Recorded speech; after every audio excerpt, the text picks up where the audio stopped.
Ooh, that's way too much alcohol. Whoops. I need to get this out of the way. It'll be alright though. Whatever. Yeah, I forgot these ones aren't very lint free. I need to use these ones. Shoot. I just forget.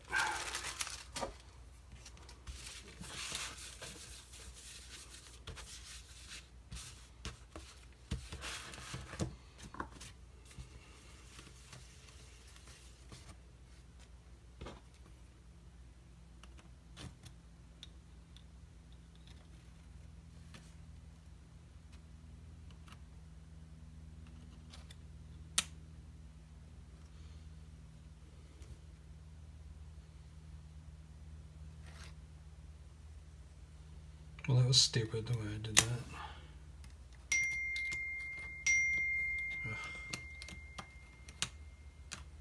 Because opposite corners, it works either way.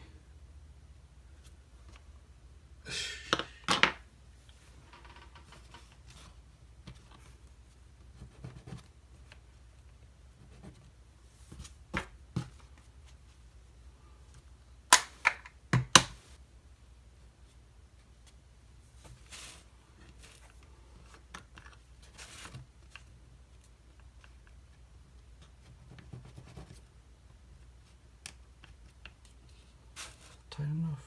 Yeah, sure.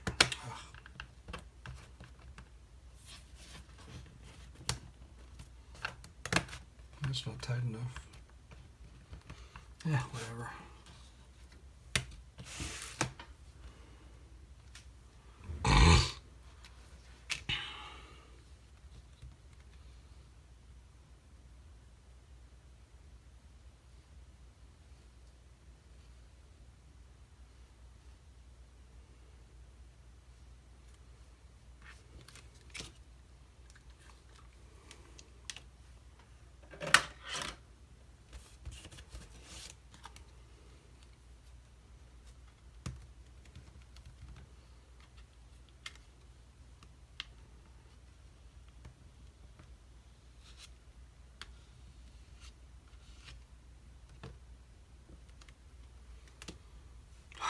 Always do that. Not enough paste. How is there not enough paste? Really?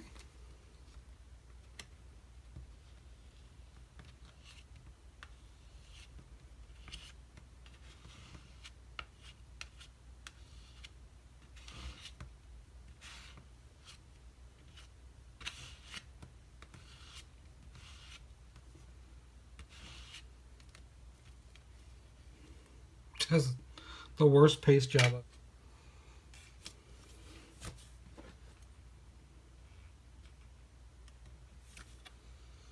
Paste smells funny.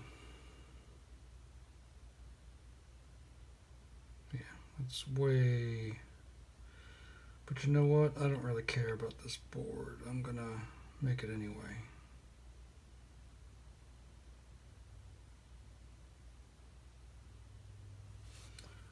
I'm gonna make that board anyway. I don't care.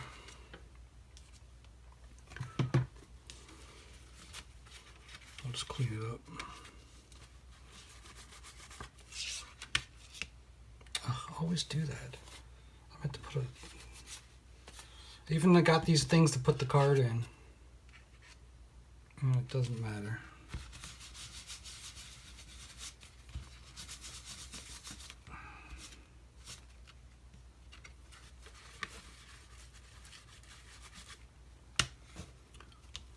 Another board.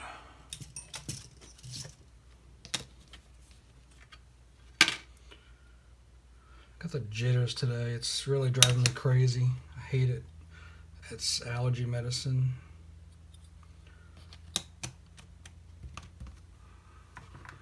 It drives me crazy.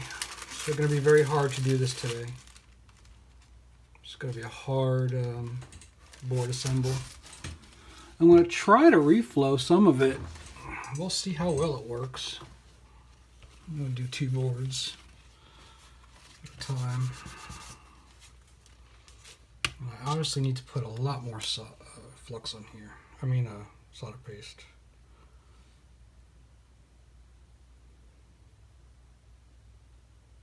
I just need a bigger syringe, really.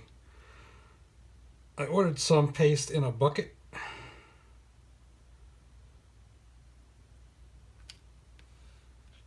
God, if that's not enough paste, I don't know what is. I don't know what to do anymore. Is it just my card's not big enough, or what?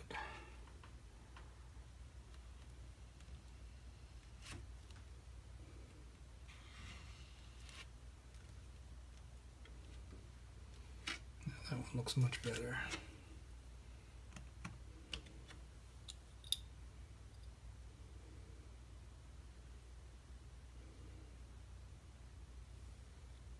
It's a little off.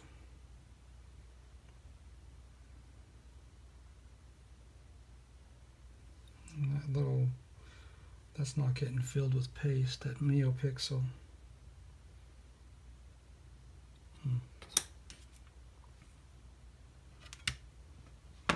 Let's do, should we do one more? Should I do 3 boards? I don't have another board. I don't know where my boards are. Oh, shoot. I only have 2. I don't know where. Oh, there's one right here. I'll do one more. Let's just do 2. I can't tackle 3 at a time. Put that in there. So I wish I could reuse that paste. It's so wasteful.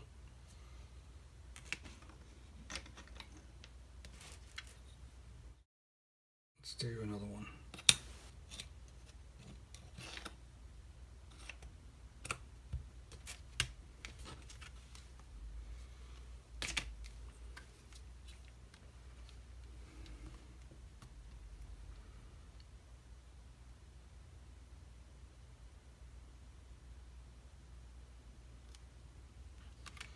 We'll just try to use this paste that's already on here.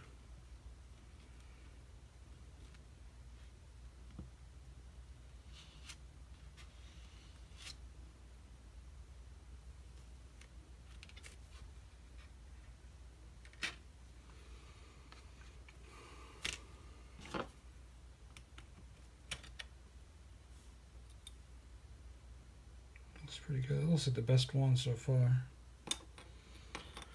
Yeah, so it seems to help to have the paste already, some paste already on there, so that you can really get it on there. I'm gonna clean this up. Go ahead and scrape this.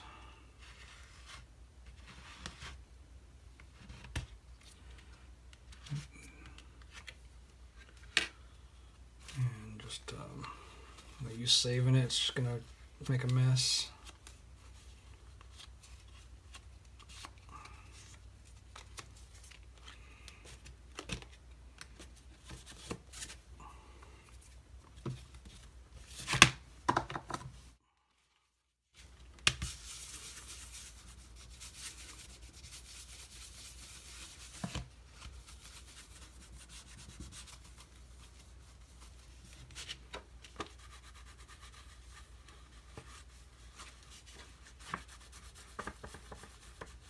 There's a lot of paste in those holes.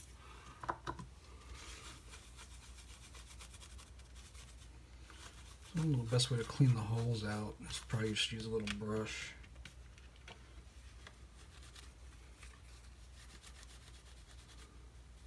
Like some of those are really small.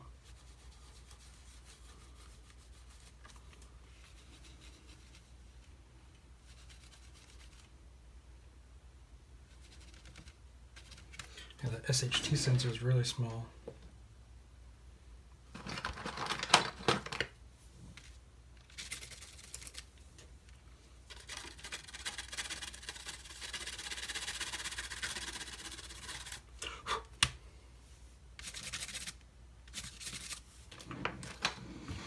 Alright, so made a mess. What else is new? It's hard to do this without making a mess.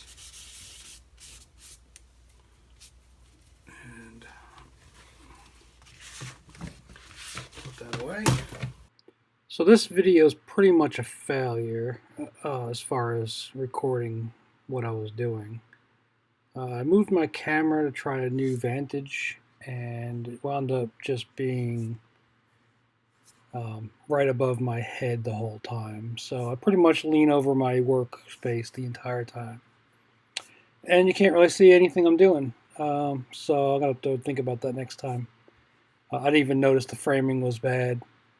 Mostly because this wasn't a video that was planned. I just kind of wanted to document it while I produce these 3 boards. I have other videos that are actually focused on the board. This is more about the assembling them and reflowing them, and seeing if it would reflow in my oven, my toaster oven. So you can probably speed some of it up.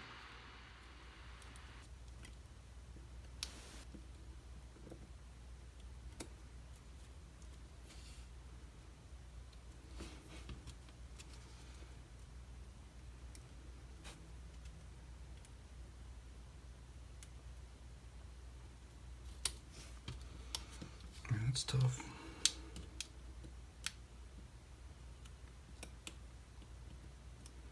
I need to get better tweezers. These are very annoying. They're too smooth. They don't work for anything.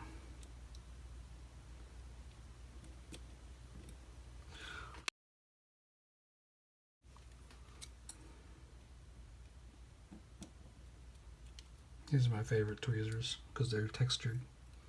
They actually grab stuff. Looks like I'm almost out of buzzers. These are S4s. I'm thinking about trying. What do I have? 3 rows of S4s. 5819s. Where'd those go?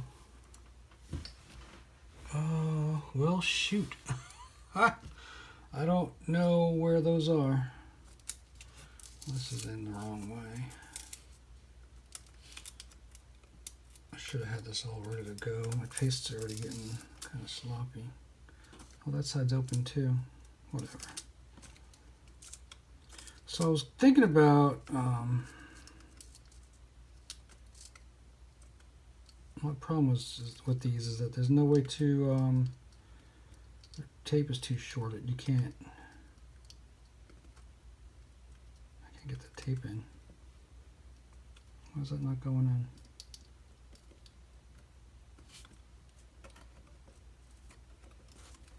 Oh, shit. Come on. You have to print this at I'll have to print these finer. I think I printed this in draft, and the layer height's not big enough, small enough for these. Now look, they're all popping out. Jeez, what a mess. Whatever. Alright, that's the problem with these tapes, is they bounce around. Okay, that's not going to be good. These aren't going to work.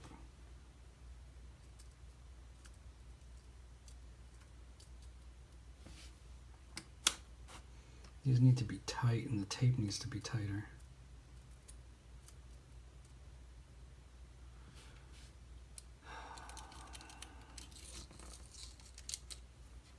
And then what are these? S4s. I don't remember which ones are which. I was going to try using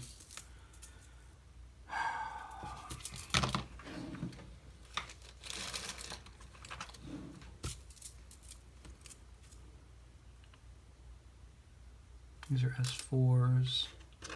I don't know where those transistors went.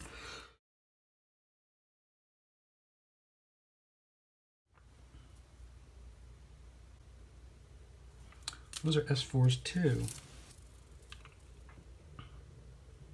Those are all S4s. I guess I don't need that many S4s in there.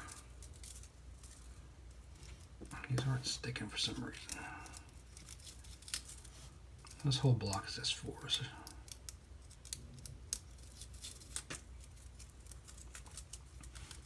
So we'll open this one right here. All right, before I used 1N 4 1/4/8. But these are Shotkeys.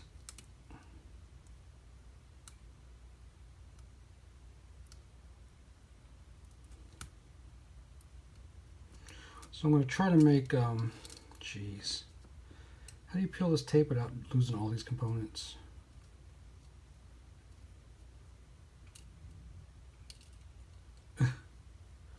This is terrible.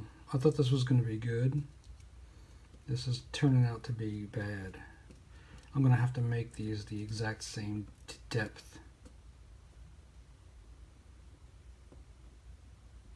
I'll find a better way to hold these in here.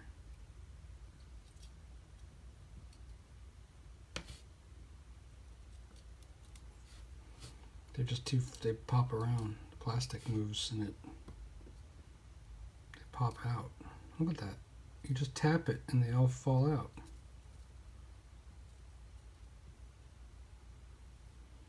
It's going to need side rails.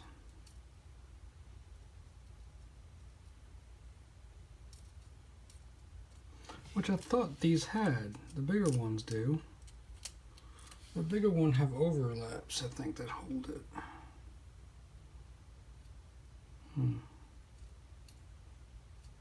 Yes, looks like taping them down might be the best option. This isn't really working out very good. This is kind of bothering me. Am I going to reflow the ESP or am I going to take the ESP off? Let's just touch that up.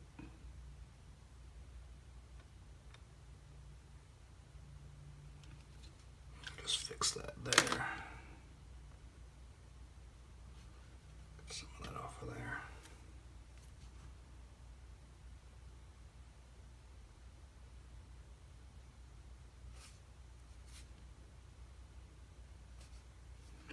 That'll be all right. What are we going to do?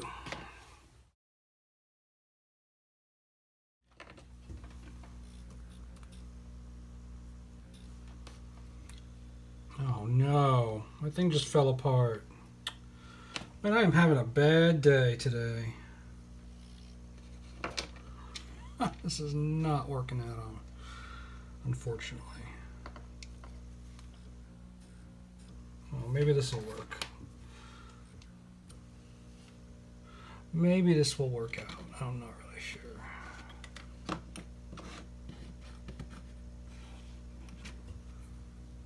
Oh, I don't even have my NeoPixels out.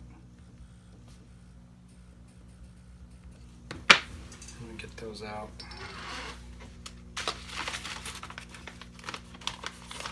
I think on one of these I wanted to put the full color ones.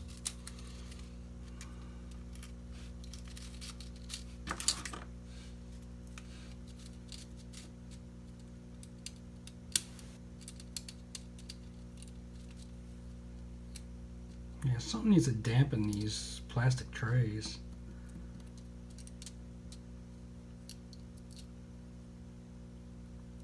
They just get way too wonky. All right, let's go look at my resistors. I need to put check boxes in here so I can keep track of them. 10K, 10K, 10K, and we got our, twist that, let's see, our,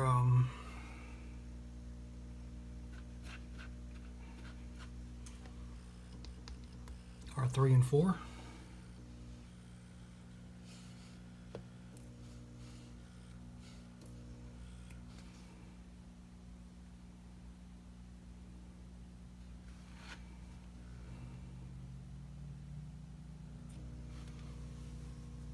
R3, R4.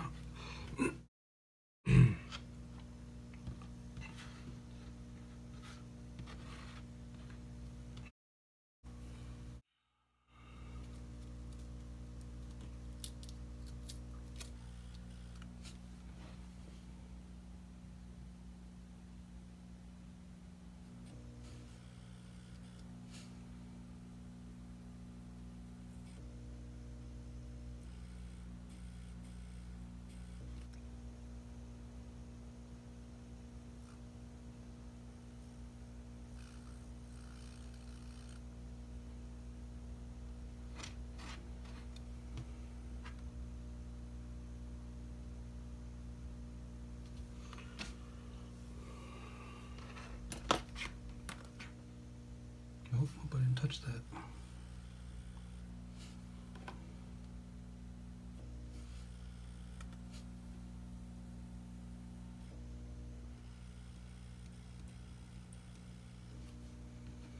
Where's the other one go? R3, 4, and 7. I need to pull out a schematic.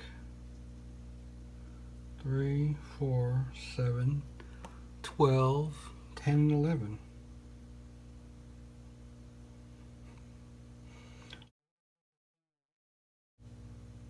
Oh, those are those ones I don't use. So, I gotta mark those. 603, yeah, I'm not using those. Okay. 470. Looks like I need more 470 on. I'll have enough out.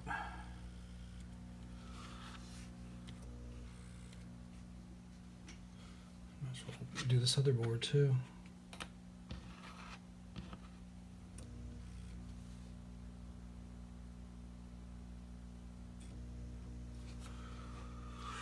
Um, 470, R1, R2, R6. That's a lot of resistors.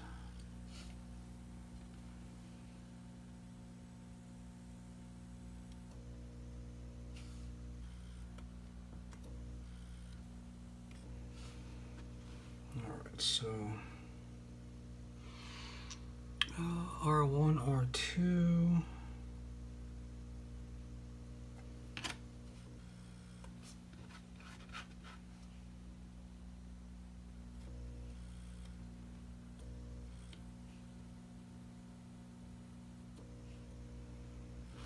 R1, R2, R6, 8, 9.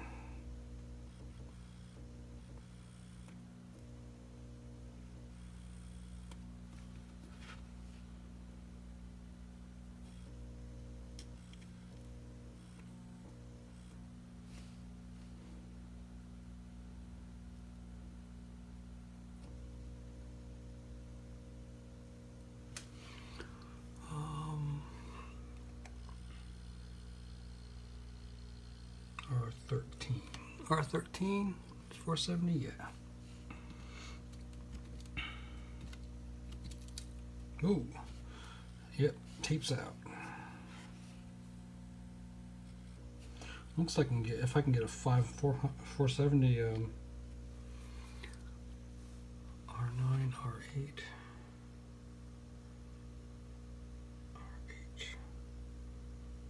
R2 and R8 and R1. Those are all 470. Wow.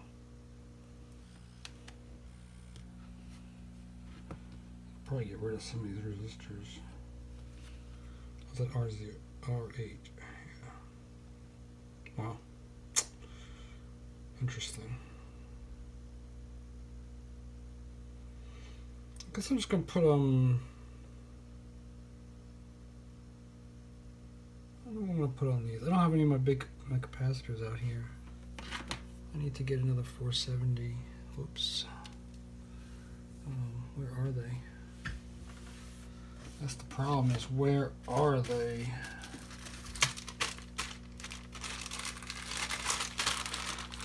$10K 470 ohm. There we go.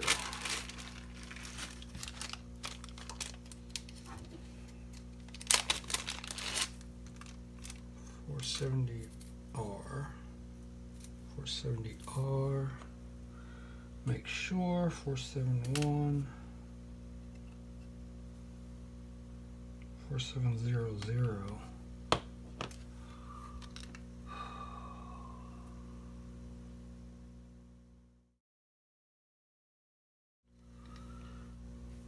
That's not right. I don't understand. 4.7K.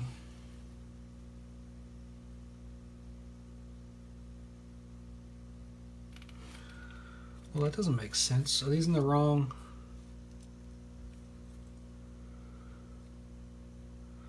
472.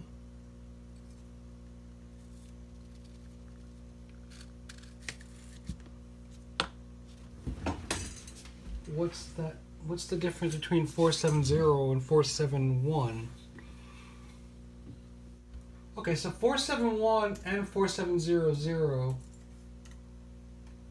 Oh, 4700 is 1%.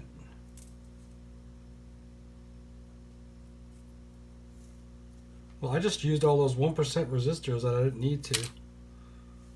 These are 5%. That's interesting. Oh.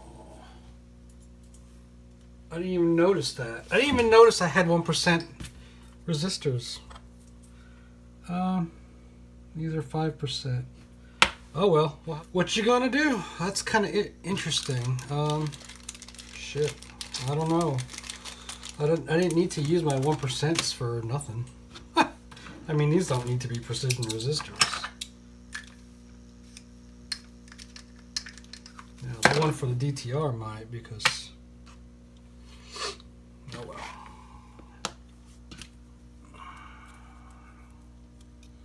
I'm just going to load that back up and redo this.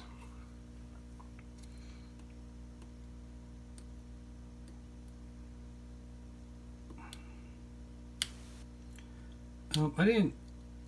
Oops.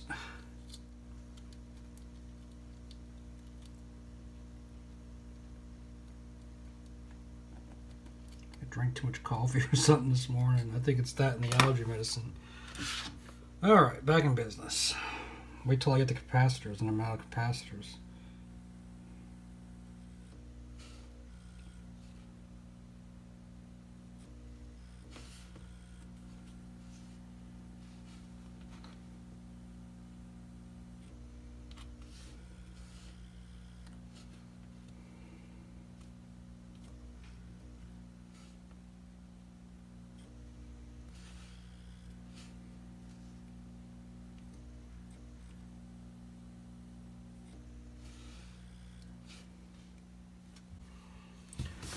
I don't even know what I'm filming here. Probably nothing.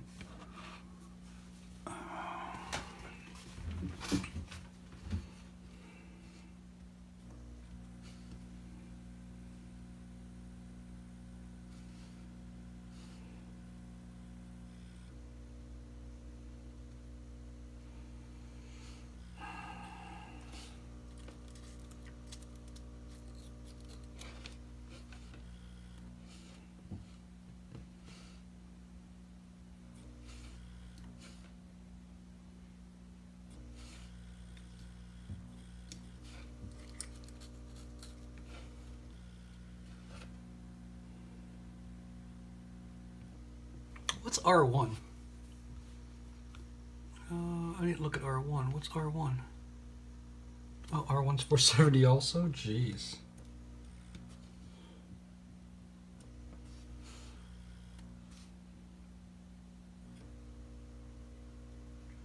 It's cool that I only got, 2-3 values on here, but then you like, every one is the same damn thing.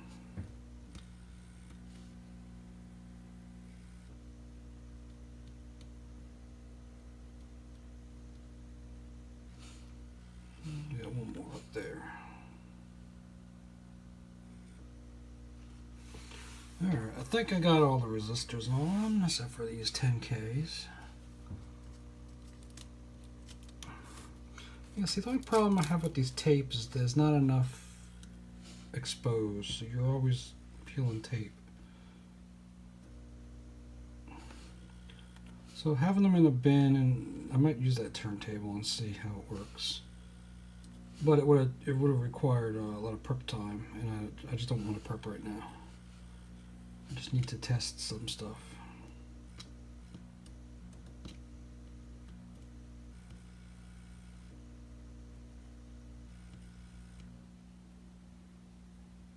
I already put that one on. Yeah, I made these new ones to have the label up front so you can actually see it. You can't really see the labels back there. So I'm gonna try that out later. I should have just put these in there and tried them out. See if they work better. Too late now.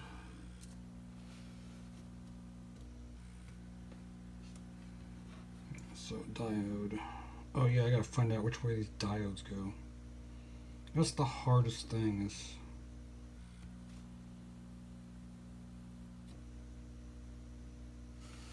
figuring out which way these diodes go. Of course, I already popped them out of the tape and they messed up.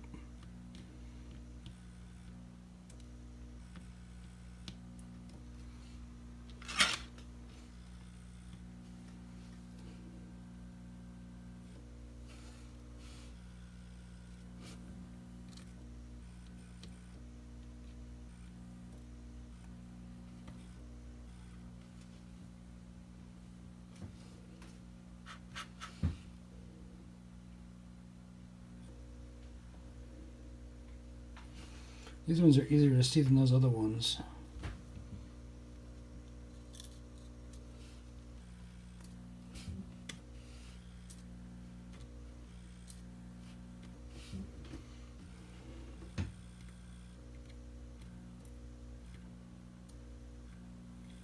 They are impossible to get turned upside down though. I mean, right side up. They're like turtles.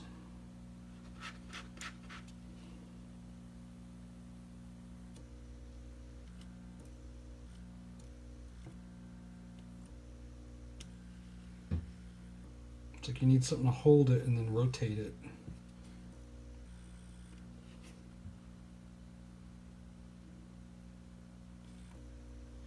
I don't know which way this one goes. I think it's oh shoot. I messed that one up. There's no silk screen on that one. Let me look at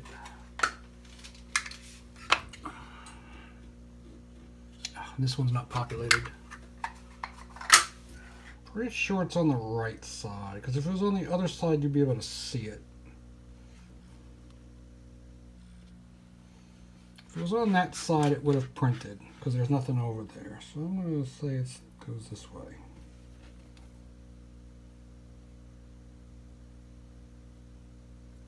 Yeah, plug it.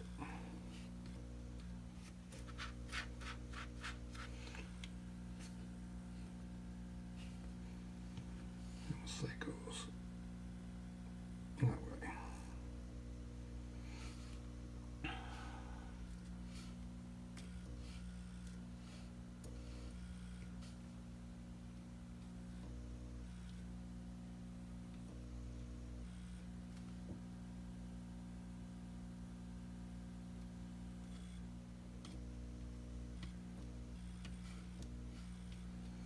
Yeah, this is tough. These diodes, I gotta find a solution for these diodes. These diodes take way too long to place.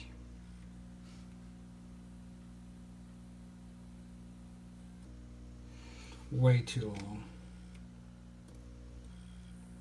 If they would stay in the tray, it would be fine, but they don't stay in the tray. They pop all over the place because they're so damn small and those trays just bounce. Okay. Nope, missed one. See? See it pop out of there? Spend most of my time flipping the damn things around.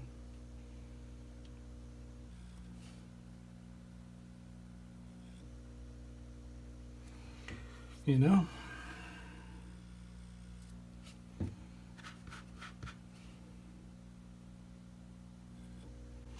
This is the transistor for the, I guess I should be narrating these, huh?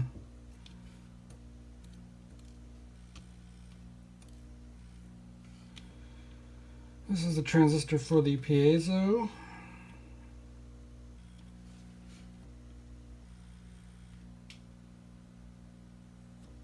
Usually I use the smaller tip, the purple.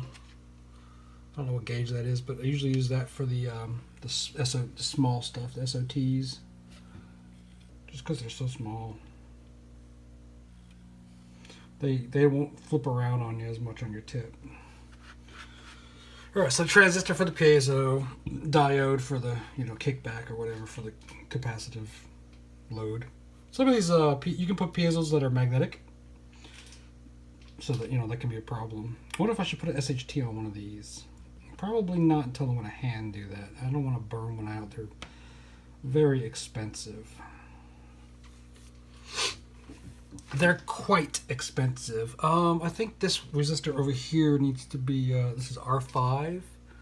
R5 is the only 4.7K. I need to change that. I don't think it's really critical, but it needs to change because it's this, you know, why have a single value on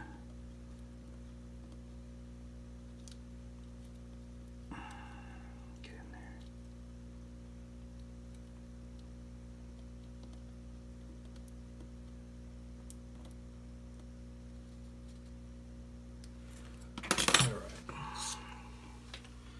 So this is a 4.7, I guess, yeah, 472, that's right.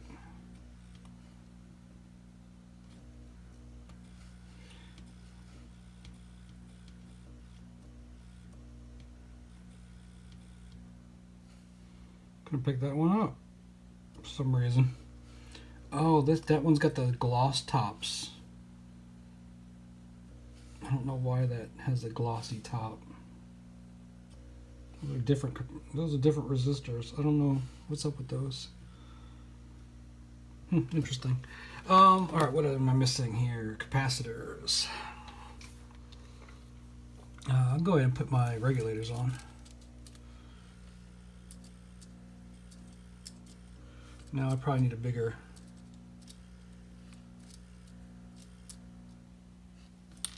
Yeah, I'm gonna need a bigger.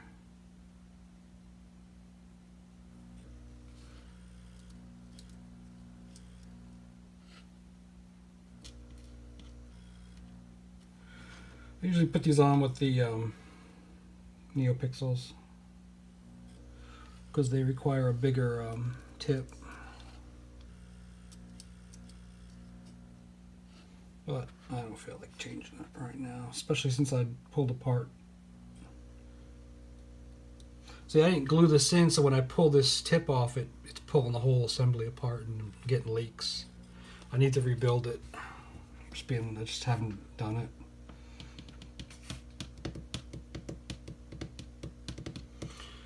Alright, let's put some capacitors on here, figure out what I'm going to do with these LEDs. I think I'm just going to do regular LEDs on all these. I don't need any more with multicolors. These were 2904s, so I'm testing these boards with a different transistor. I'm using the MBT2222, and I'm using Schottky diodes for all the diodes.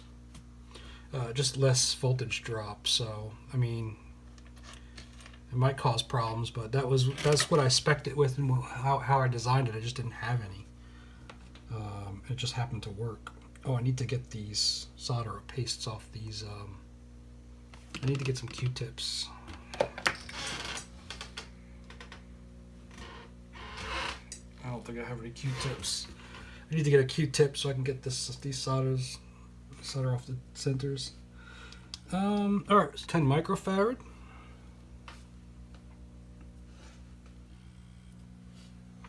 I believe those are C1 and C2, which is probably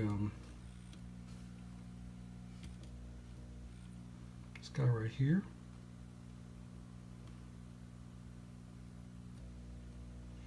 It doesn't look like it has enough paste on it.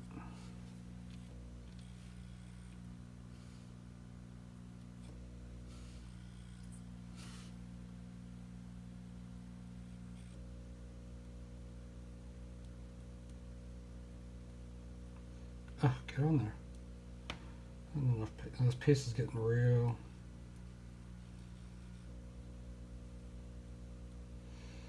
soft. And C1, C1 and C2. I don't know where C2 is. You always have a different board to pick up, so you're not picking up your soldered board. C2 is over there. I thought that's where that was. And I'm almost out of these.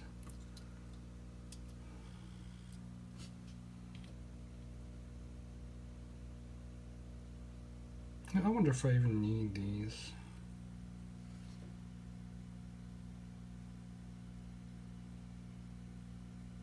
These look awfully big. Are these 100? These are awfully large capacitors, aren't they? They look kind of big, don't they?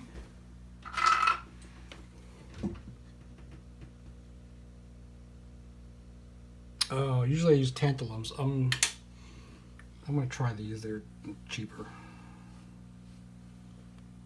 What about that other one I put on there? I didn't put it on there. Put it on this one. Yeah. I mean, I'm wondering if you even need both these on the input and the output. I mean, the only reason I'm using these here is because I'm not going to put these big tantalums, because I don't think you really need them all the time. Sometimes you need them, sometimes you don't. I'm going to try to build them all without them. So I just, you know, 100 microfarad C3. It's probably the big one. 1 microfarad C4 and C5. Those are for the neopixels. We'll just put the 1. I don't really think we need either of these, but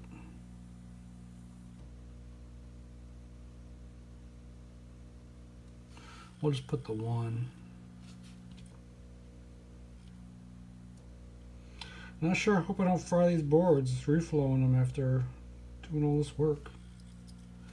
I'll try 1 if I oops, whoa, not 10. Holy crap! Did I put that one on there too? No, that's a small one. Jeez, that was a close call.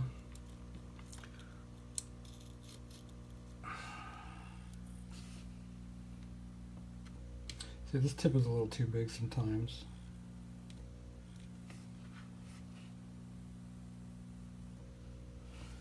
Alright, and what's the C5? C5 is also 1 microfarad, really? Okay, I didn't know that.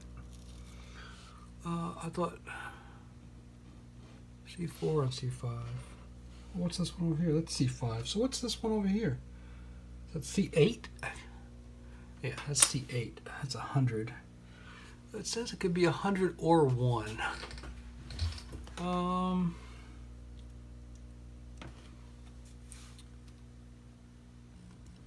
100 nanofarad or 1 nanofarad. What should I do for the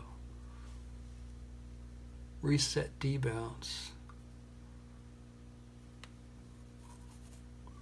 Let's mix them up. Let's do 100 nanofarad spec on this board, and on the other two we'll do 1. I like variables.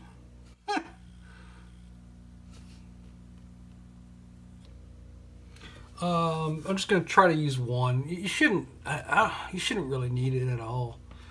That's just to prevent voltage spikes from resetting your board, ESD and stuff like that. I believe that's what that's for. Well, why would you use 1 nanofarad, 100 nanofarad, or 1 microfarad? I mean, that's a big difference. So I'm curious what, you know, I saw 2 different schematics with different values, and it makes me wonder why they use different ones, but I don't know. All right, 100 nanofarad. I'm pretty sure 100 nanofarad go on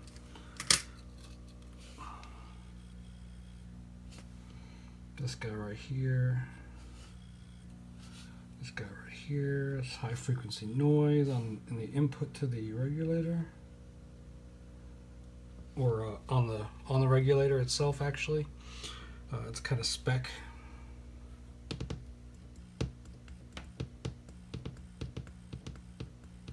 I need to make some bins because all my other stuff's loose. All right, let's get some LEDs.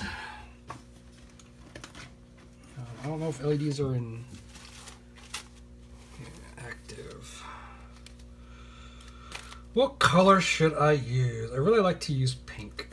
Pink just looks so dope, especially we're going to use pink.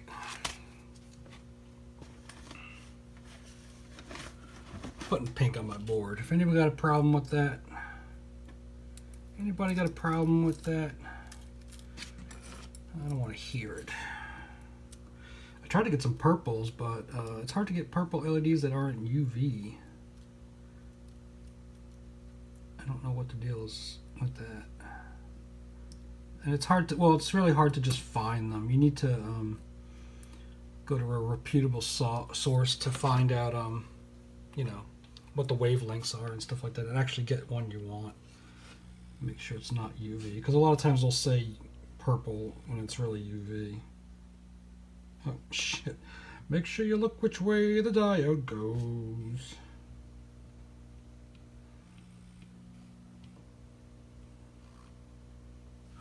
And I'm gonna make sure it's the right way.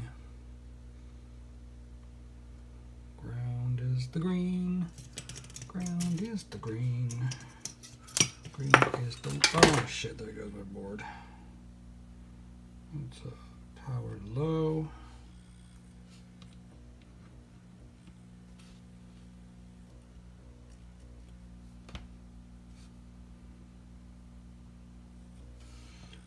We're just gonna put pink on these, and these pink, these will be power LEDs, but I'm probably gonna scratch off all the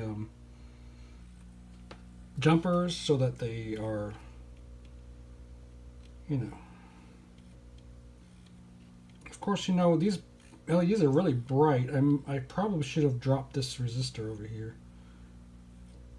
I probably need to drop that to a higher value because these, you really don't want your indicator light to be that bright. But I'm putting pink on all of those. Now I don't know what to do about the LEDs. Some of these I want to put LEDs in the back. So I don't really know what to do there. Let me put the switches on. We'll figure the rest out.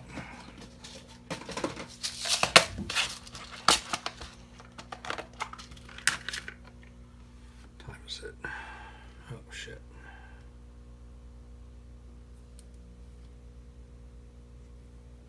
Put it on stopwatch.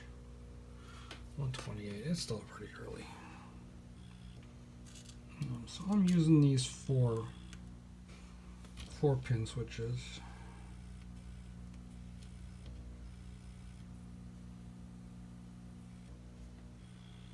And the switches can be switched to reset or for a GPIO pit. I think on the next board I'm just going to go ahead and put 2 switches. I don't know, because I'd hate to tie up a GPIO when someone wants to use it for something else. But it's not like you can't use it for something else and a button, so I think I'm going to tweak this board a little bit, use some of the space around here and put 2 buttons. Just because I found it. But if you put if you create a product and you're going to put it in a project, you're never going to be resetting it. I mean, hardly ever going to reset it or have to reset it. So, you know. I don't know what to do about these ESPs. In fact, I should probably wipe all the solder paste off of them because I kind of don't want to burn them up. I don't want to reflow with the ESPs until I have my controllers built, you know.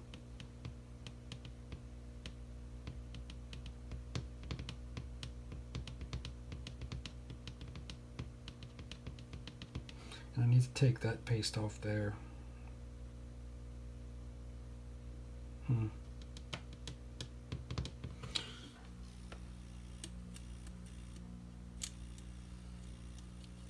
I think it's this leak I got.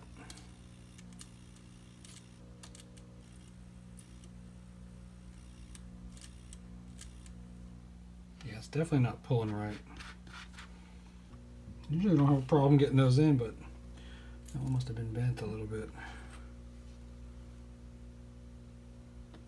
And that one went in fine. Yeah, legs must have been bent. Oh, is it the last one? Yep, that's the last one. I got a whole bunch of these. I just gotta get them out. Cool. I have enough to.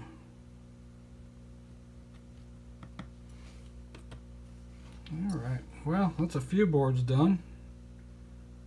What am I gonna do with these speakers? Do I want to put? I think I'm out of those too. Yeah, I have two. That one's a magnetic. I haven't used that one yet.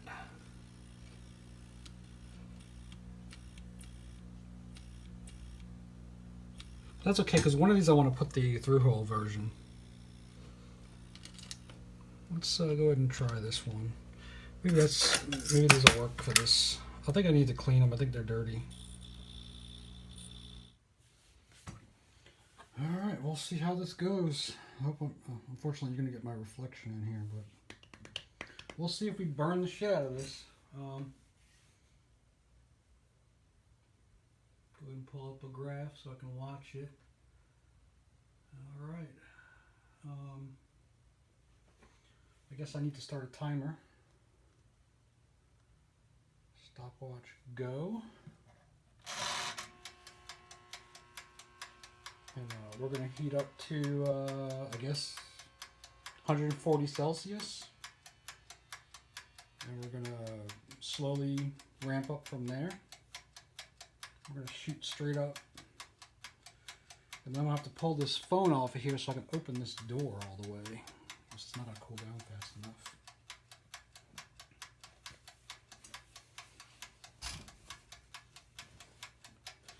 Alright, so there we go.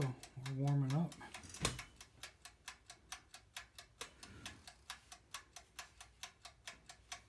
We are at 60 Celsius. 75, 80, 90,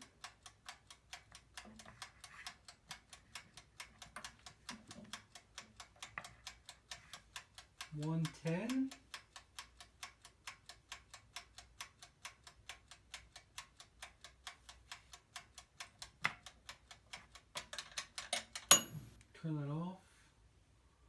140. I don't know why this temperature thermometer is not. There we go. Cut off.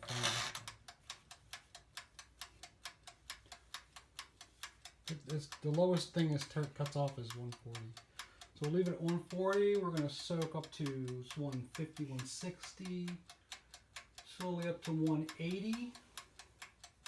I'm just going to tap that so it stays hot. So it doesn't cool down.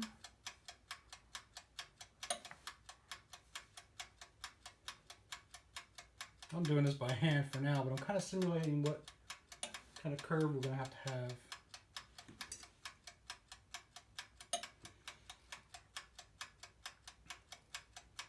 Alright, so we're dwelling at 180 degrees centigrade, about. And we've been here for, I don't know, almost 90 seconds. And now we need to ramp up to 220, final reflow. So we're going to shoot up now. We're at 195, 199, 200. I'm going to cut it off now. And it should reflow. I don't know if it's still climbing. 208, 27. I'm going to have to pulse that again. We're a little too early.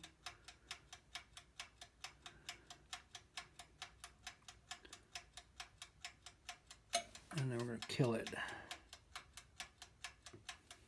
We are at 220. We're just going to hold it for a little bit. 220 for a little bit. Probably about 20 seconds. Make sure everything's reflowed. And then we are going to open this door. It's already starting to cool down. We'll crack the door a little bit.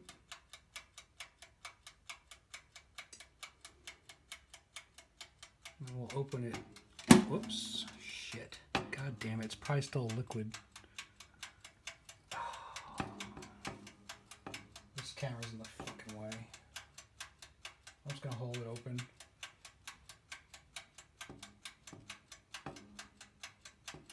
Hitting the camera. Camera's too close. Alright, well you can see it reflowed. I don't know if it reflowed good or not. I'm going to take this off so I can open this. And then we can get this cooling down faster.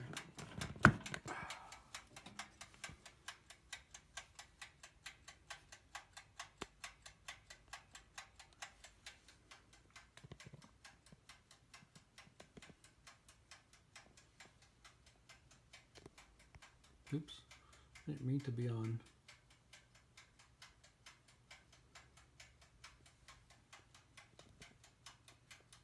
I guess I could turn this damn ticking off.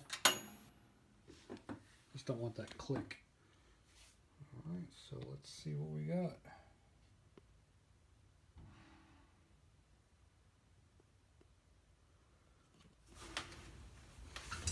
Alright, I gotta pull this out and cool it down because it's gonna be way too hot.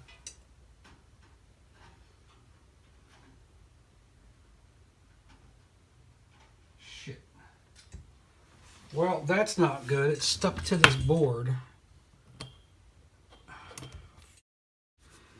Why did it stick to this board? Is this board tinned?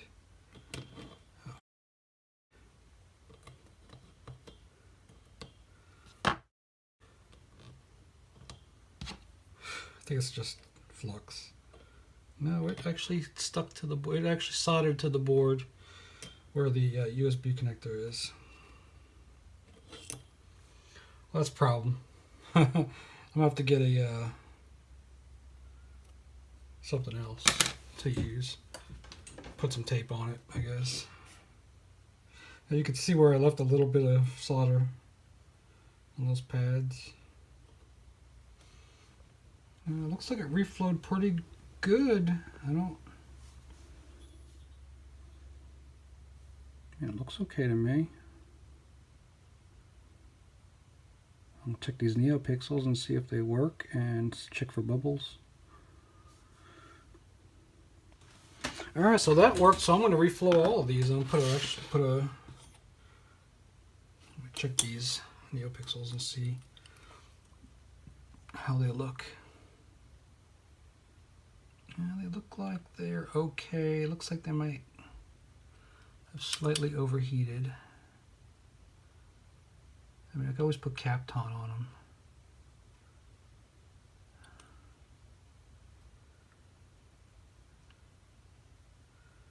That one looks bad.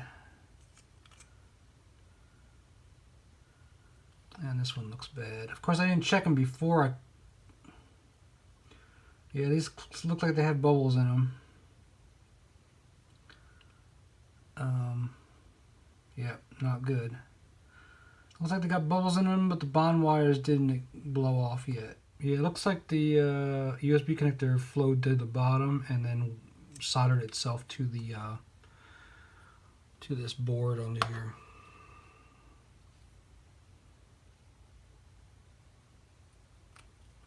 Everything else looks okay.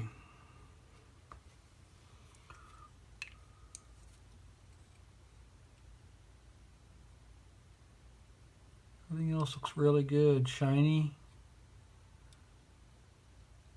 Nothing tombstoned. Everything looks really pretty.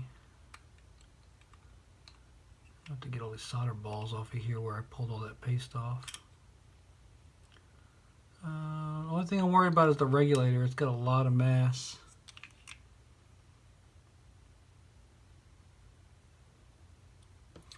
And the piezo, the piezo didn't get damaged, but it looks pretty good. Button still clicks. Of course, I don't have my programmer set up yet to program it immediately and check it out. Of course, there's no way to test this one. It doesn't have an ESP on there. All right, so that's one down. Let's reflow this one, but actually put an ESP on there.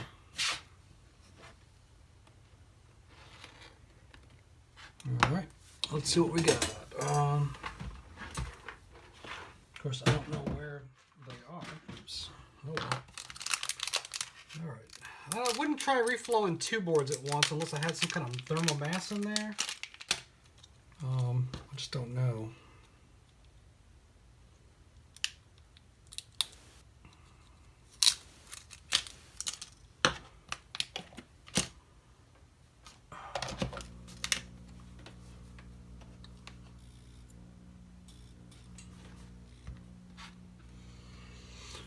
All right. Let's try this guy now. I don't know how to prevent this though.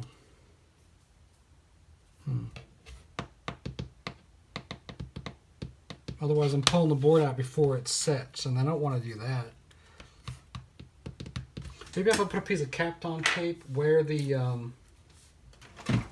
USB connector goes, because that's really the only thing that's through hole.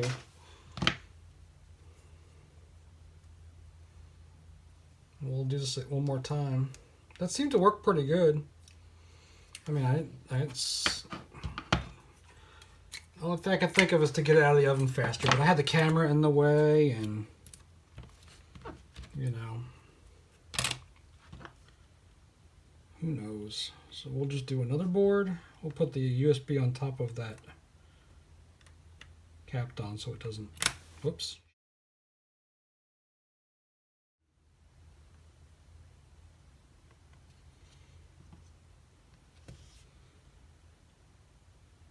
All right, let's try one more.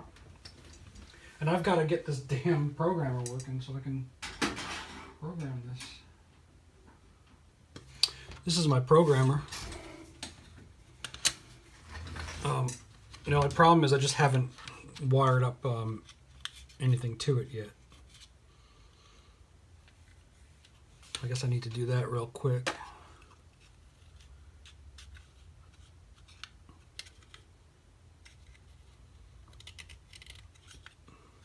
Also, I just got some pogo pins, so I could probably make a pogo pin programmer pretty easily. I think they might actually fit inside of a. Yeah, so I guess I'll throw a right angle header on there that'll connect to these pins, and then I can program it. Oh shit! What'd I do? Oh, what did I just do? Oh, this board is not going to go together at all because I just f***ed it all up.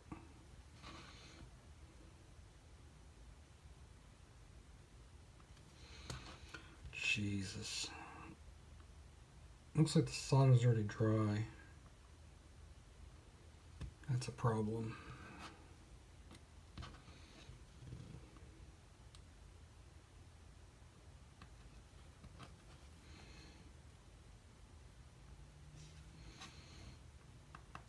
This board probably isn't going to work until I apply some solder to it. Okay, let's get this going because this solder's going bad. Let's go ahead and do another run.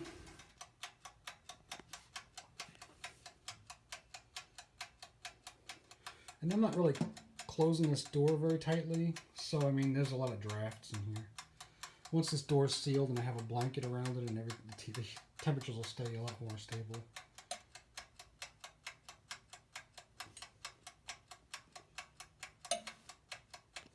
There we go.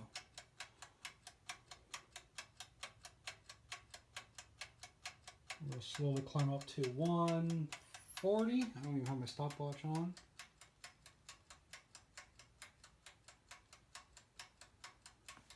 We're going to stay at 140 for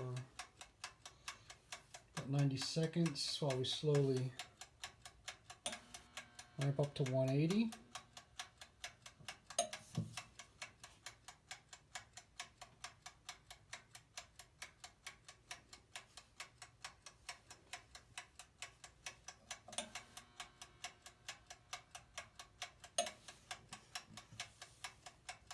Should put that mount in there again so I can watch this.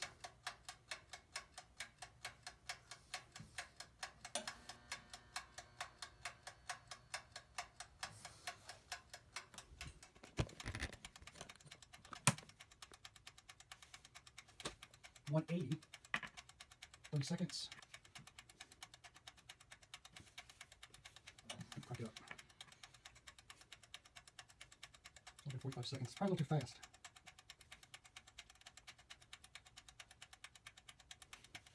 $190. 200. We should coast up to 220.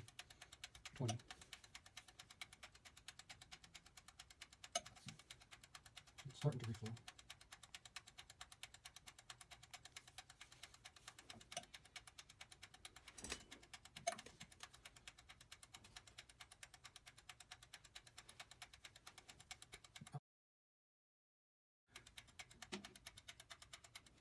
What's smoking?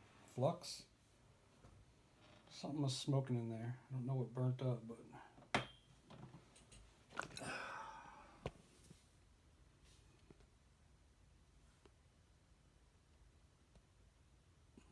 looks okay. All right, second one. Second one looks okay too. This one's actually got an ESP.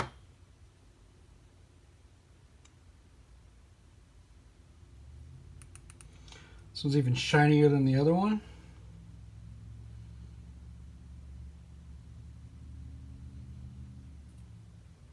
This one's didn't get as hot, but it flowed better. I let it dwell a little bit better. NeoPixels look much better. There's a hair on this board. That's probably what was smoking. I need a microscope. Somebody buy me a microscope for science. I don't see any problems.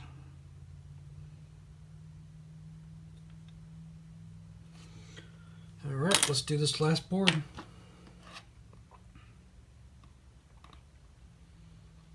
I haven't decided what I want to do with this yet.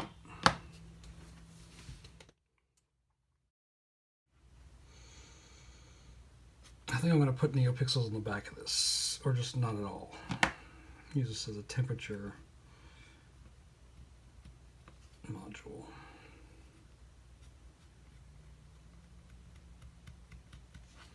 I might have to put some flux on this board since solder's pretty dry.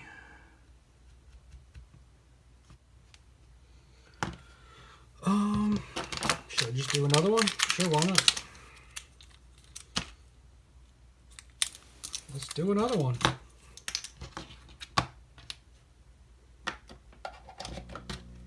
I probably could have hot aired all these by now. All right, let's put this in the oven. Make some more cookies. Oh, when you're lifting a board, don't lift by the outer edge. Use the hole. I've realized that it's much easier.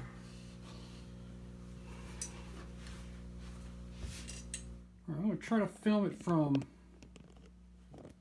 this side. Oh, shit. And then I can open the door. See, my desk is really small. If I push this back any further, it's going to fall off the desk.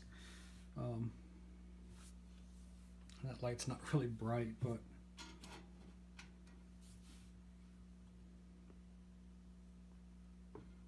maybe I should put this now.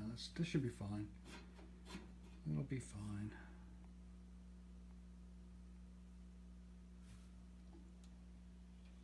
Okay. I guess I can do like that. And then move it when I need to take it out. I don't know. I really should have got a flashlight to shine up in there.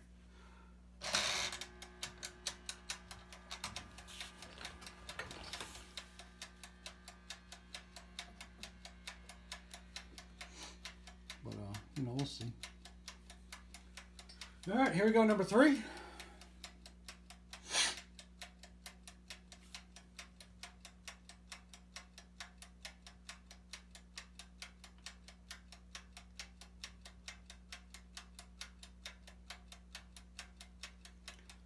And we're gonna warm up. We're at 65 degrees centigrade. We are about 10 seconds in. cutting off already. It needs to go up a little higher.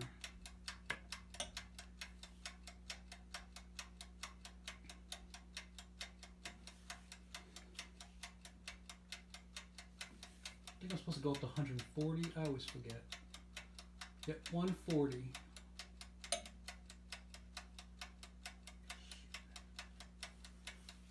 We're only at 126.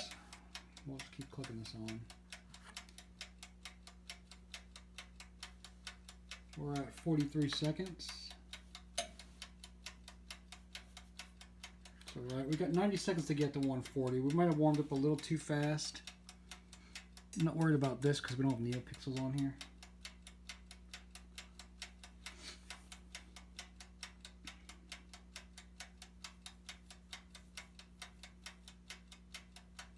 We're at 150. Minute 10.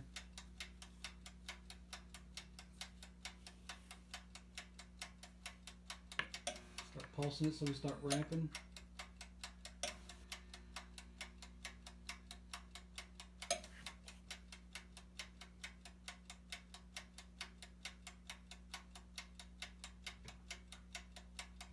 Should probably take that stupid, turn that stupid pump off.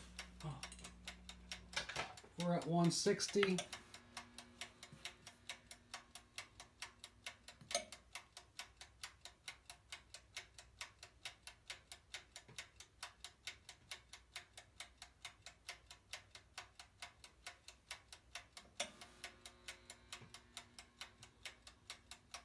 We need to hit 180.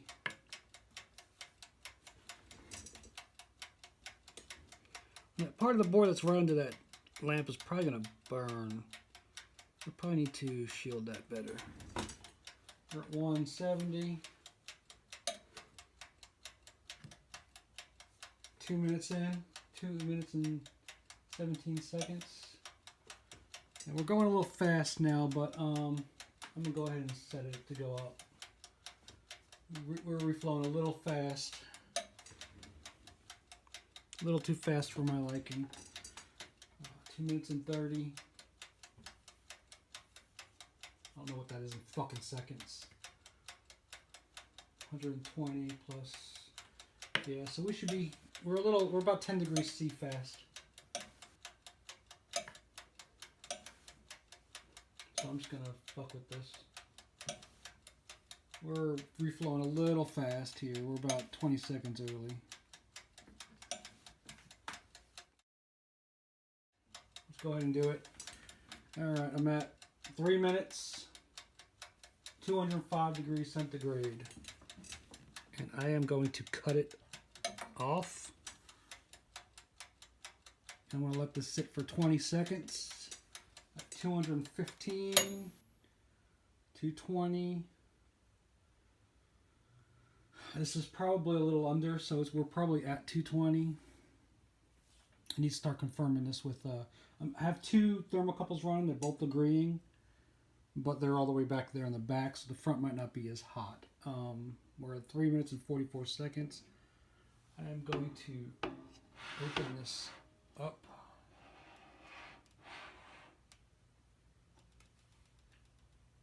Let it cool down. We're at 3:44, 4 minutes. 4 minutes, I am going to take it out.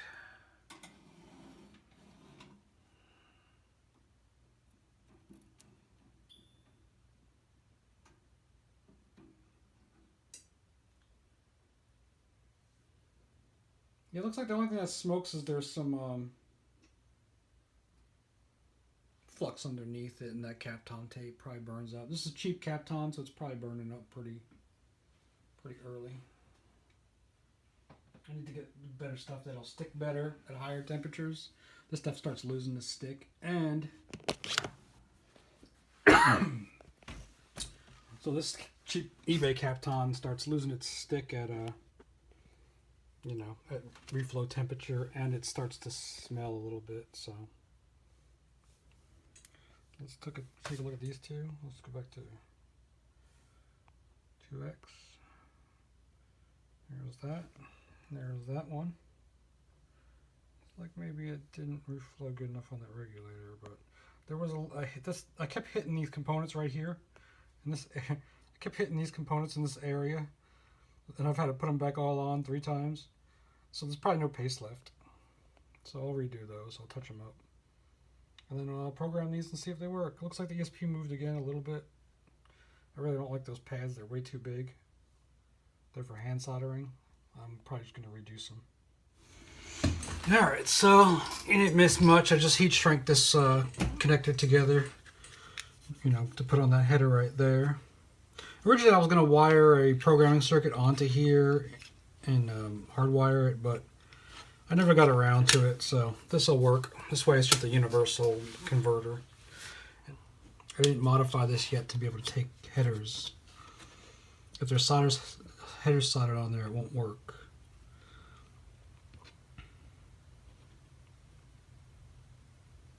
And I'm powering this through 3v3 and not 5 volts because I don't have a 5 volt header over here.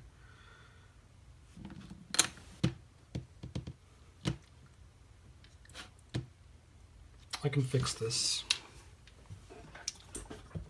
I can fix this very easily. I had to bend those a little bit too to fit. I can definitely fix this.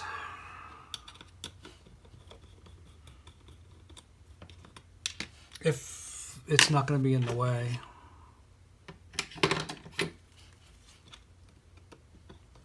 Alright, so the only pin I broke out is 3v3. So this won't test the regulator. It will only program. Which means I either need to rewire this to put 3v3 on here. Only problem is 3v3 is over here underneath this cover. So I'm just going to use 5 volt V in, and I'm going to put a regulator on this board. And this probably was my idea to begin with, to put some circuitry on here, like the reset circuitry and stuff, but I mean I'm just using it external now. So oh look, there's that logo. There's that board logo. I didn't need it. I've played with this board for a long time, putting this together and modeling it. And I never noticed that, but that's that FR4 logo. Well, don't put your logo in the FR4. This is just silly. It's just silly.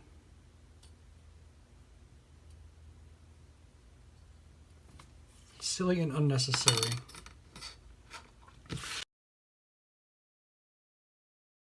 So let's get a...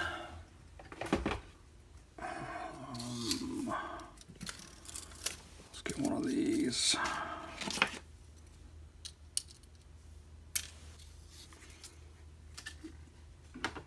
And I'm gonna need jeez, I'll just throw this right here. Oh, this is gonna be a mess. You know, sometimes you have to improvise, you know? Not compromise, improvise. To get this to work, I gotta figure out all the components I need to pass through V into the regulator.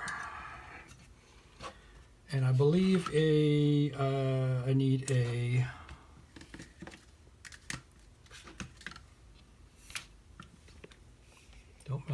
don't melt my cord. Oh jeez. Can you hear that noise? Man, my iron's been making a lot of noise lately. Oh, I had some solder melted already. Alright, so I'm just gonna start off with that.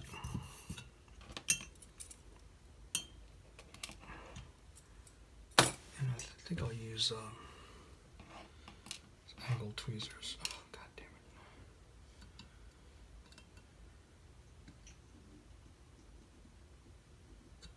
it. Alright. So we'll put the regulator on.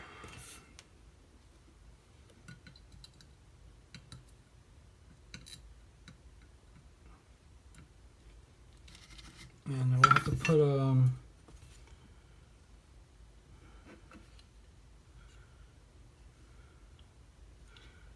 I guess we'll have to put a capacitor, these two capacitors on here too. Let's see what those were again. Still have my bomb up, so should be pretty easy to do. We got C1 and C6. C1 and C6. C1 is 10 microfarad and C6 is 100 nanofarad.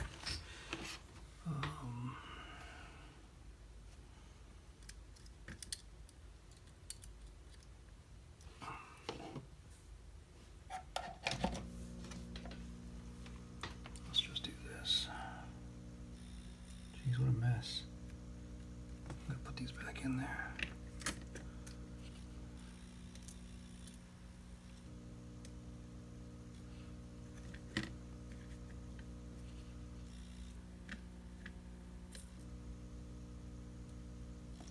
Yeah, the problem with these tape feeders is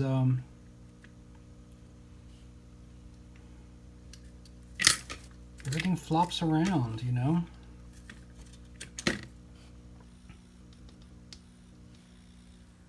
So that goes there, and then what did I say, 1 microfarad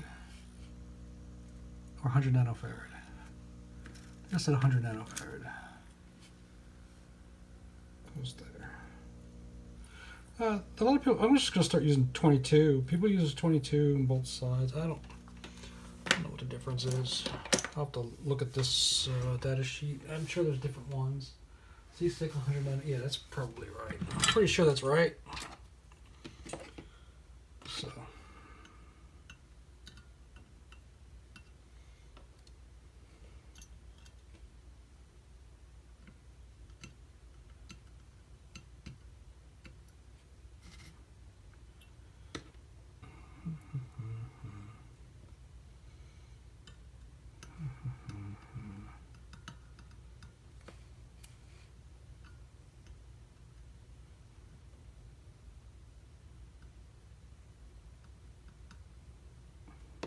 What to hold it straight?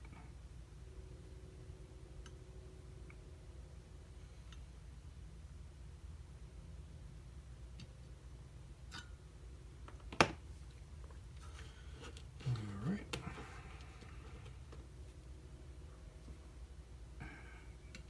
Tin that one too.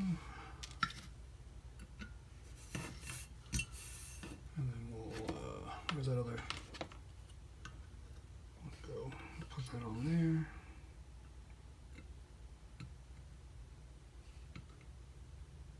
there. Oh, damn it.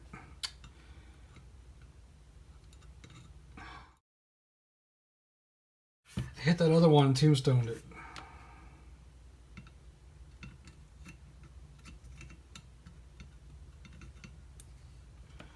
This is not working out at all for me.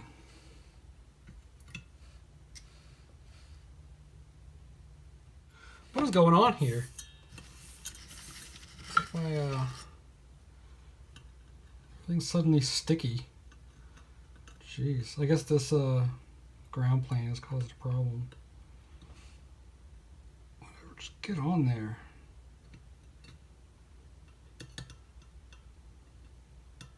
I've never had such a hard time. Just something that was so simple was going so well, and now it's completely f***ed.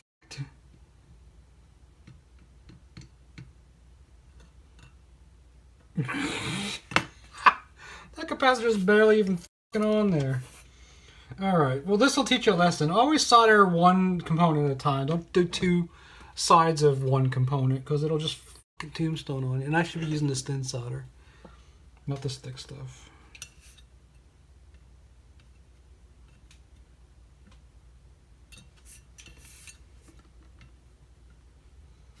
It looks a little better now.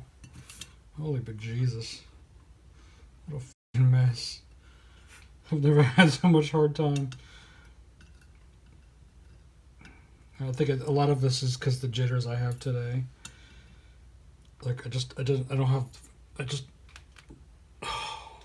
feel like I have the control. This arm feels really weak. You know, I got blood taken in this arm in December, and ever since then this arm has been killing me. And I asked them about it, and they were like,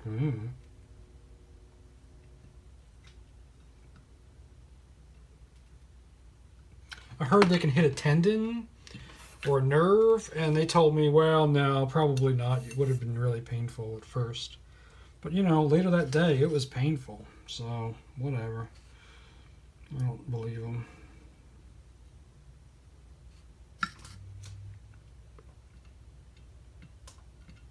I mean, that's what the internet says. It says it could take a couple months to heal, but I gotta go eat some food. I'm getting hungry. Time to call it a break. I should have live streamed this today. Alright, so what else do I need? I got a regulator, 2 capacitors.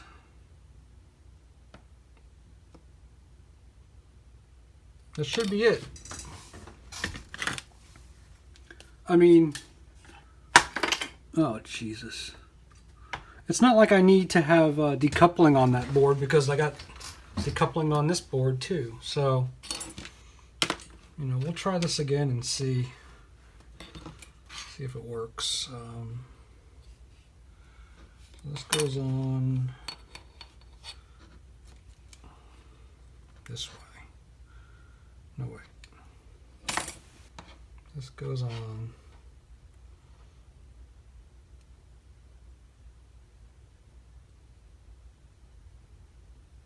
this way.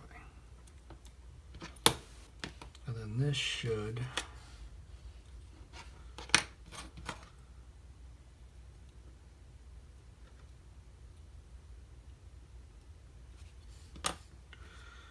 I'm gonna have to put this back in here and test it. There's no way I'm gonna be able to line it up without my jig.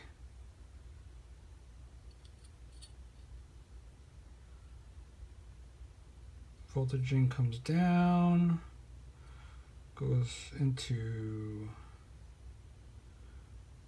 the regulator, comes out.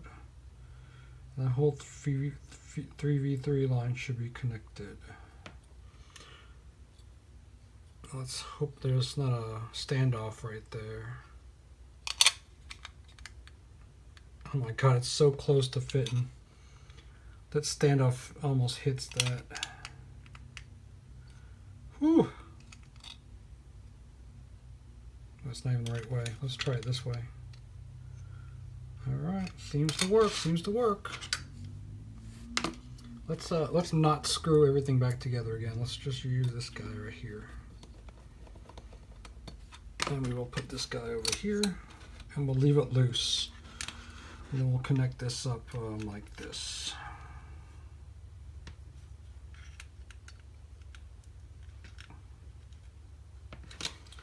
All right. Oh, shoot. I wonder why nothing's working. I should have put a heat shrink on this side, too. Okay.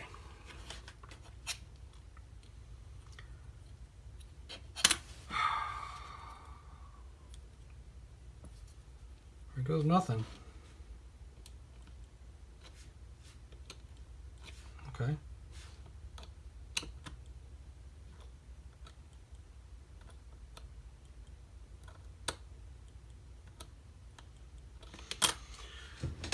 So let's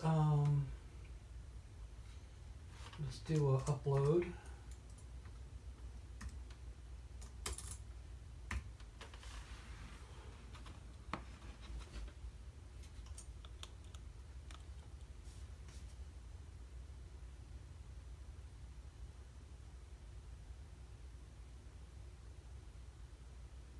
All right, upload failed.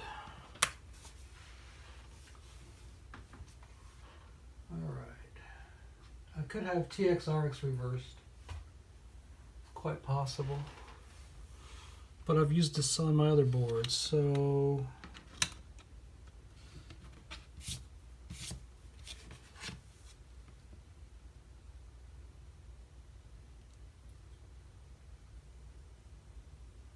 maybe it's not in boot mode.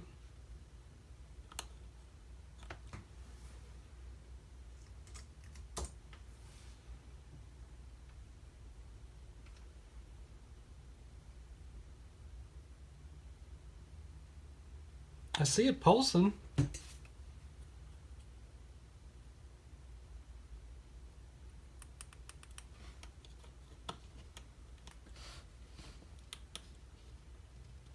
Why is that LED on?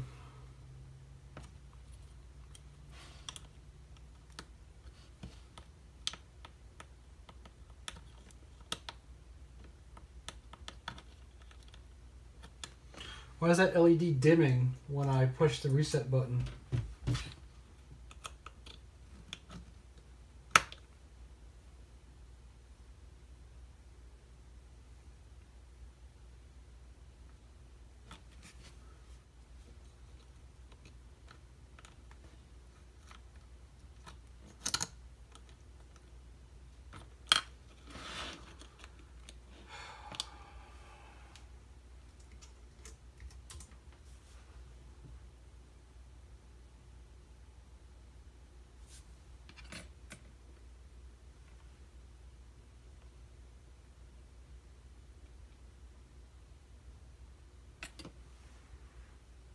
Why is it not? I don't understand why it's not working.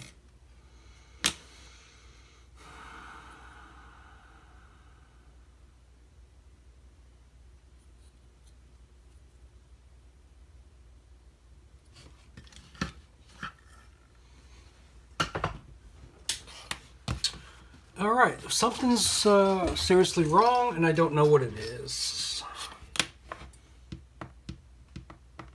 Maybe I need to put it on here and then reset it so it's in boot mode. But this should do it for me. Because I have access to GPIO. I don't have access to reset. Oh.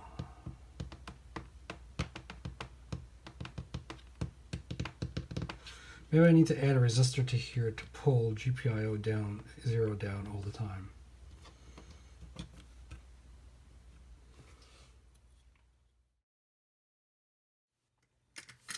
Let's do this. I'm going to go ahead and put this in here so I can see what's going on.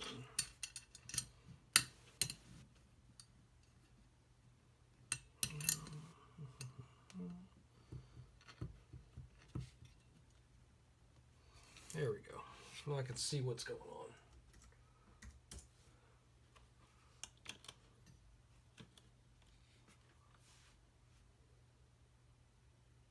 Yeah, much easier when you can see what the status is. I might have to change ESP tool and write a special script to do this so that it waits longer. So you have time to put the board in and then it automatically uploads. There you go.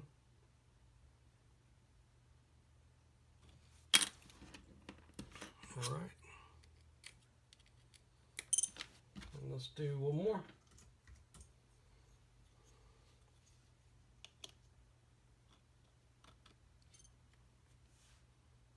Oh, this one is probably going to be hard to program because it's got the... Yeah, I'm not going to be able to program this one because it has a header. I need to notch this out so when you have headers soldered on it, you can program it. Let's do this one. This one's screwed in. Let's see. This one might be programmed already. Yeah, this one's already programmed. So there you go. So now I can program the boards without putting any headers on or using using some kind of weird jig. I can just put them on there. And I can test them too. I can just put them on there. I need to increase the power though, because that light's not really... I really have no indication. Maybe I'll jump two of these together so it can detect when the board's present. I'll add an extra ground on here, and then I can detect when a board is put down and then trigger an upload. That was the concept. You just push it on there and upload. Works really good. I really got to redo this and have a board. I'm going to rewire. All this is going to go on here, and then I'll just plug this in. And then I'll have some status lights so I can see the column. And then should work pretty good. I can I can even make this bed come out. Put a clamp.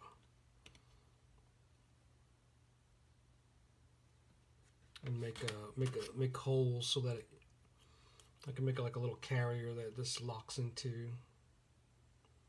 That has, well, I'll have to use taller pogo pins and then include space for header pins in case I have header pins on there. But when I build these, they're not going to have header pins on them.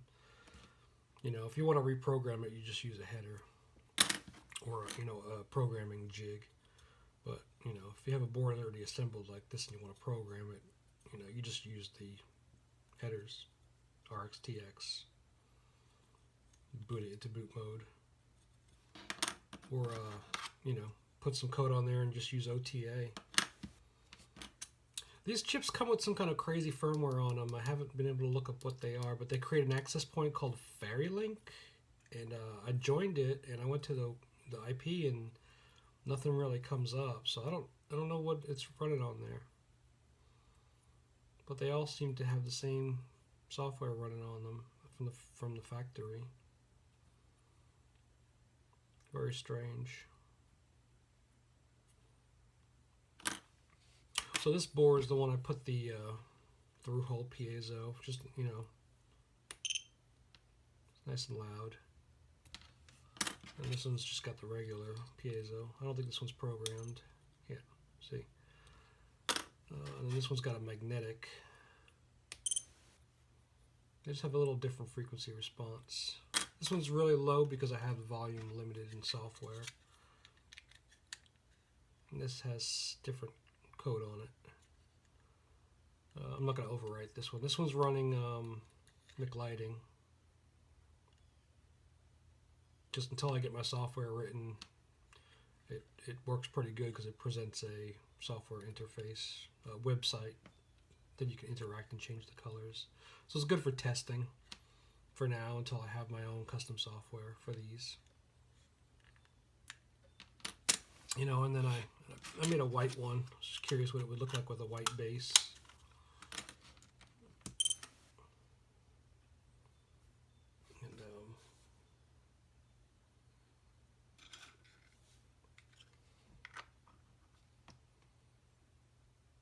Just so I can print top and bottom in one go without changing filament.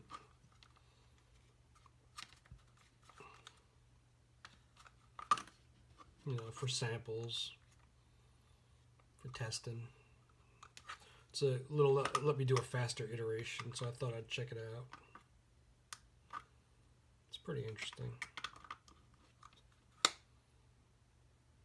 It'd probably work. If I put this board, see this board's on standoffs, 3mm standoffs. If I put it flat down on the bottom, it would light the whole case up. But I also wanted to see about mounting it upside down. I think the standoffs are going to have to be a little bit taller for when I have. I'd like to make the same case work for both of them. Whether I have lights on the front or the back. Can't get it out now. So I'm going to have to add more clearance, and then I got to be careful where the standoffs wind up being because I can't really make that work on this board. I'll have to redesign this to have little pegs somewhere else. Hopefully symmetrical. Maybe I could squeeze one in right there and one over here. Just a little peg or something. This doesn't have enough room.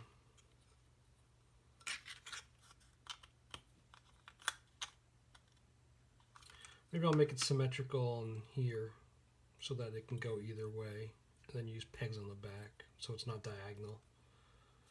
It's not very sturdy with diagonal mounting anyway. It rocks. You really have to have some kind of support. So that was a design fail on my part. I mean, it's good that I have holes that you can attach this, secure it. But you really need to have support, or else it cantilevers.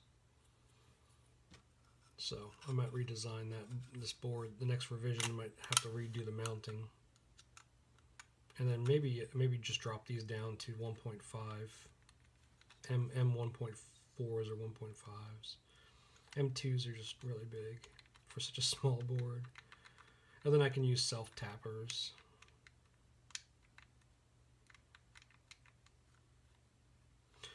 Although I probably should just redesign this to not use hardware at all. It'd be cheaper.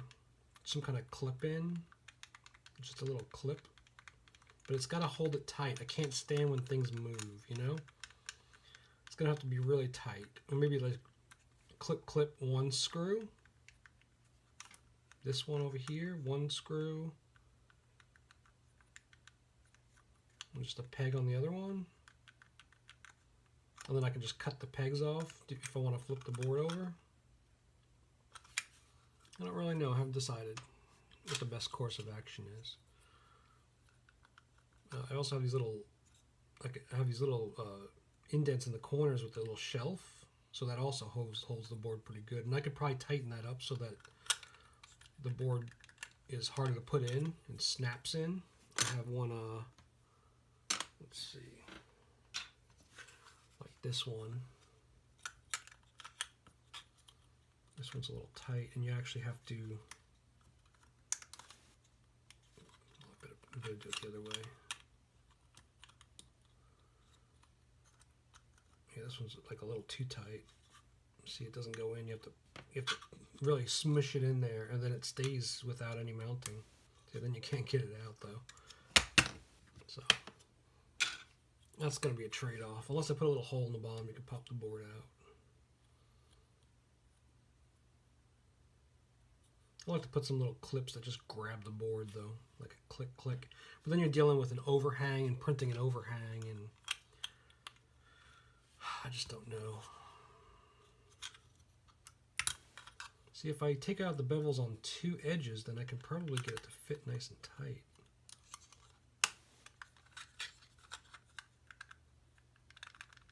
See that? Of course, maybe I could always leave this board with.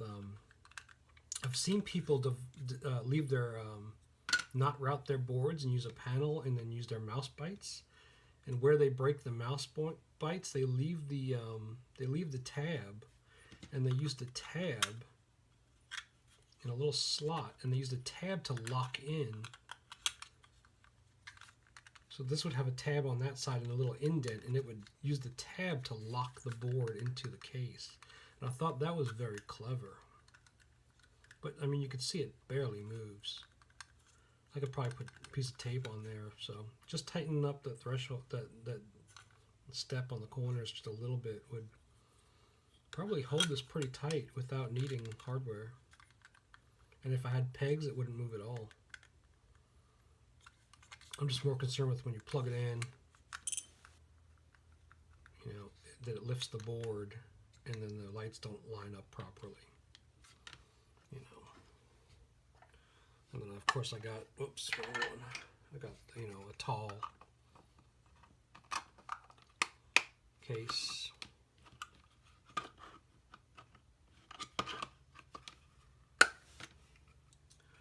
And this little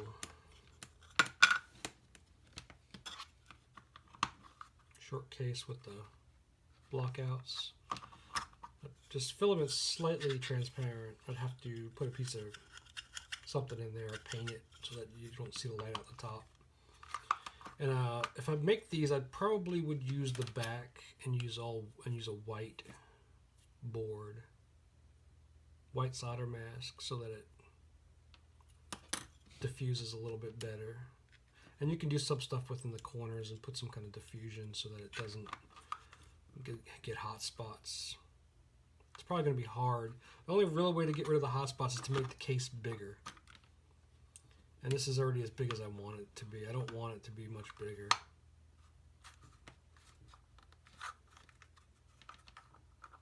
Why does that not click in there?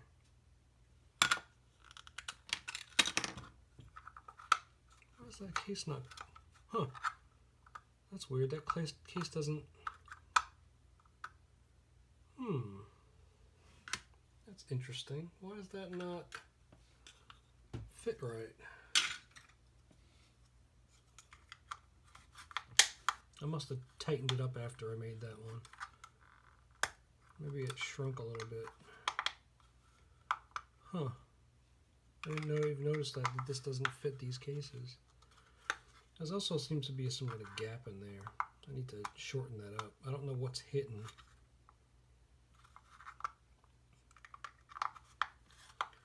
Yeah, that's not closing at all. I wonder why. Looks like maybe I damaged it. Did I crush one of the corners? No, I don't know. I don't know why that doesn't fit.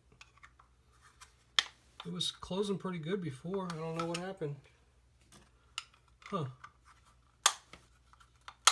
Yeah, see, that one snaps pretty good, but you can see there's a gap in there. I don't know what that's about. Oh, top. So this needs to be reworked. This is mostly just, yeah, see, look, that corner broke. Huh. These are all printed on draft. I need to print them a little better.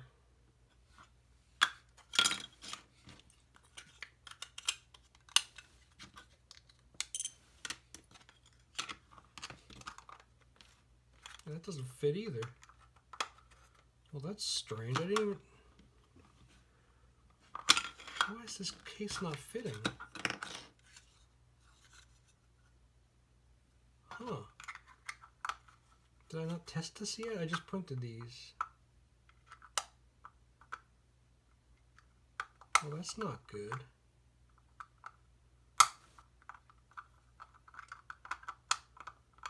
Huh, what happened? These used to fit really tight.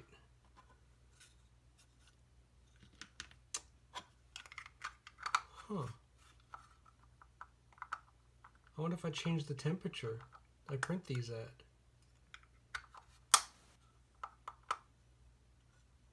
That's supposed to be much tighter.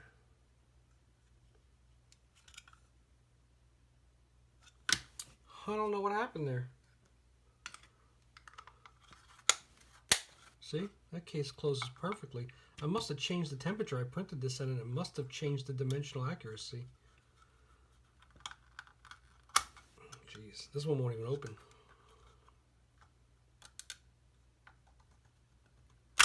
Oh. So yeah, I don't know what happened there. That's crazy. This one doesn't work. Interesting. What about this one? This one fits good. I don't know what happened there. It's gonna have to hold pretty good. I don't want it popping off.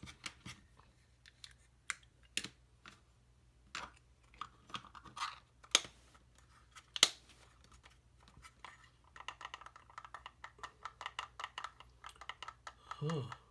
I don't know what happened here. These used to fit really tightly. Maybe because I've been playing with them a lot. I don't know what happened to that print. Almost like it got a clog, but it didn't happen. It only happened there. Very strange. Yeah, look at that.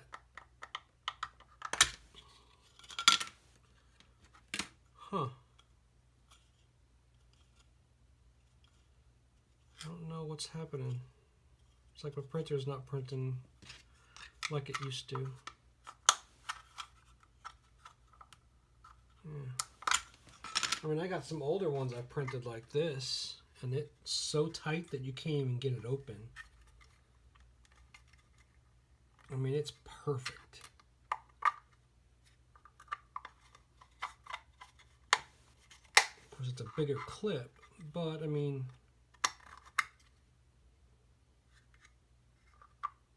I gotta work on that.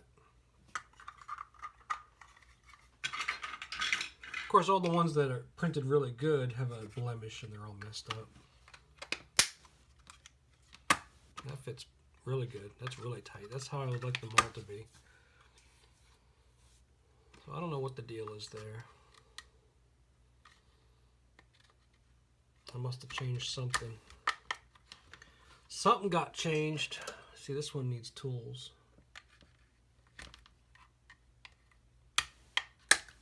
To get apart.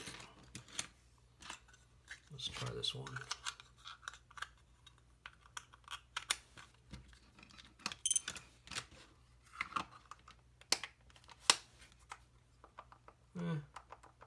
Yeah, it's definitely this base. This base didn't print tight enough. It's like the tolerances changed. I wonder if it got resized accidentally. Barely clips. I don't know what happened. I will have to look into that. I just printed all these and I didn't even test them.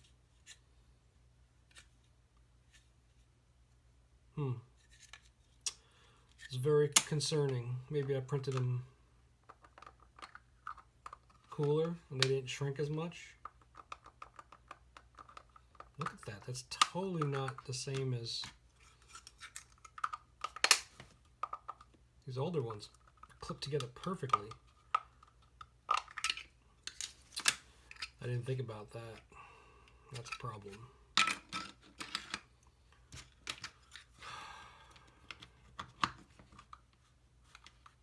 Yeah, definitely the problem with the base.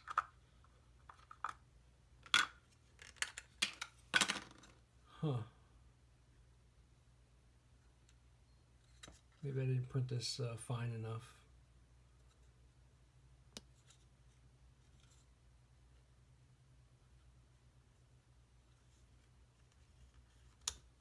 Very strange.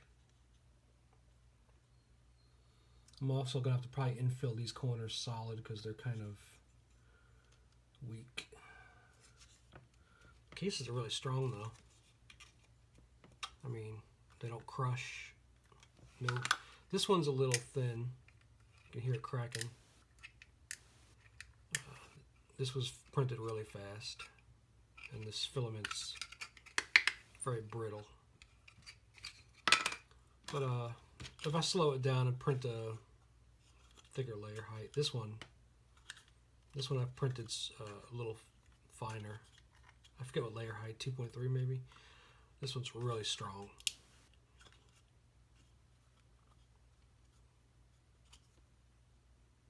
So